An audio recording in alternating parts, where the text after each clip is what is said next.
You know that feeling, right? When you're just stuck, feeling forgotten, wondering if anything is ever going to change? Well, today we're going to tackle a really big question.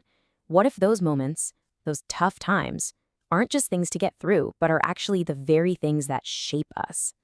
We're going to look at this by weaving together an ancient story, some fascinating science, and some deep spiritual truths. All right, let's get into it. So let's start way back in an ancient prison. There's this guy, Joseph. And after years of just awful betrayal, he finally gets a little glimmer of hope. He helps out the king's cupbearer, who swears he'll get him out. And then, crickets. Nothing. The guy just forgets him. And theologian Gerald Sitzer, he zeroes in on this moment. He says this wasn't just another bad day for Joseph. No, this was the breaking point. You know, that cruel moment when hope is dangled right in front of you and then just snatched away. And you might think, okay, that's an old story. But that feeling, being forgotten in a cell, it is so not ancient history. It echoes right into our world today. I mean, just listen to this incredibly raw post from Simosami Lovu. I feel like I'm trapped in some quicksand. My faith is in tatters. Wow. It's the exact same despair, isn't it? That same feeling of being completely and utterly alone. It just goes to show you, this feeling of being imprisoned by suffering, it's a timeless, universal thing. Okay, so that's where we're going to start our journey. Let's call it the universal prison. It's all about confronting that deep, painful feeling of being forgotten and forsaken. So, what's the point of this so-called prison? Well, Dr. Sitzer makes a really interesting argument. He says its main job is to just completely strip away our illusion of control. And think about it, right? It doesn't matter if it's a huge, life-altering tragedy or just that slow burn of daily frustrations. What adversity does, at its core, is it forces us to look in the mirror and admit, I'm not in charge here. It really exposes our own powerlessness. All right, so when we're faced with that feeling of powerlessness, we come to a fork in the road, a real crossroads. And this is where the whole story shifts. It stops being about why this is happening to us, and it becomes all about the big question. How are we going to respond? And, modern psychology actually has a name for one of the paths we can go down at this crossroads. It's called negative religious coping. Basically, researchers define it as that gut reaction to suffering where you feel totally abandoned by God, or you even start to blame God for everything that's going wrong. And get this, the science on this is pretty mind-blowing. The same research found a really clear pattern. That negative religious coping we just talked about, blaming God, it was directly linked with an increase in depressive symptoms over time. But the exact opposite was also true. Something they called spiritual well-being, where you hang on to that sense of connection and purpose, that was linked to a major decrease in those same symptoms. So you've got two paths, right? And they lead to two completely different places. So what does that really mean? It means our choice here, our coping style, isn't just some abstract idea. It has a real, measurable impact on our mental health. You can literally see it here. One path, it clearly trends toward more distress. But the other one, it offers this incredibly powerful protective effect. Okay, so that's the choice we make on the outside. But what about the battle that's raging on the inside? That brings us to our next section, the inner battle. Here we're going to take a look at the spiritual side of things, how we navigate our own flaws when we're already suffering. So, a lot of scripture talks about this inner battle, like a conflict between two totally opposite natures inside of us.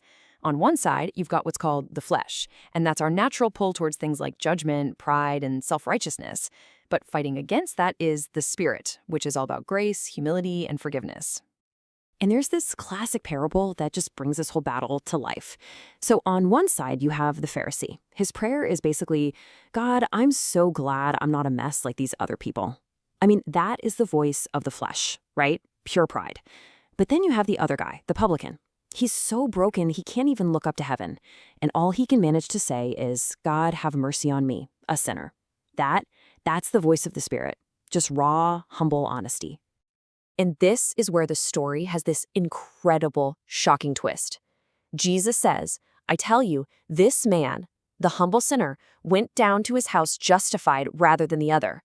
I mean, think about that. It was the guy who admitted he was a mess, not the one who thought he had it all together, who was made right. It's a totally radical idea, right? That real justification doesn't come from how good we think we are, but from how honestly humble we are. So that choice for humility over pride, It leads us to our final, and honestly most powerful idea today.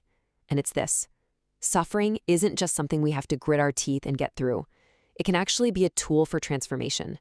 This is how we begin forging a new character. But to really get this, we kind of have to redefine what we mean by character. Dr. Sitzer points out that in a biblical sense, character isn't just a personality trait you're born with.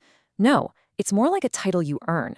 It describes someone who has been well-proven, tested, and found true.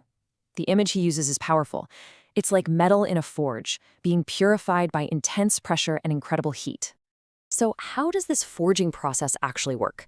Well, Sitzer breaks it down into 3 really clear steps. Step 1 is exposure. This is when adversity hits, and it forces us to see just how small and powerless we really are. That leads directly to step 2, the decision. We're at that crossroads again, forced to choose between trusting God or just giving in to despair. And finally, step 3 is formation. It's through that choice that our character is actually forged. It's not something we inherit, it's something that's built. So after all that, what's the end results? What does this forged character even look like? Sitzer gives us these absolutely beautiful pictures to help us see it. He says it's not something heavy or depressing. It's like yeast that makes bread rise until it feels almost weightless. It's not bland. It's like salts that brings out the flavor and enriches everything it touches. And it's definitely not weak. It's like a mighty tree standing strong and beautiful, not in spite of the storms, but because of them. And all of this leads to a really profound final thought. The whole point of this journey, it isn't to get back to some perfect pain-free garden. That gate, as Sitzer says, is closed. The focus has completely shifted. Now, God is cultivating a totally different kind of garden, and that garden is you and me. The whole purpose of this broken, imperfect world is to grow something strong and resilient and beautiful inside of us. So here's where we land. The pain is real. The prison of suffering, it's absolutely real. But so is the power of our response. We have the ability to help transform that story from one of just despair into one of incredible purpose. And that brings us to the one question that really matters, the one for you to take with you. If suffering is going to be a part of the story, what story is it writing in you?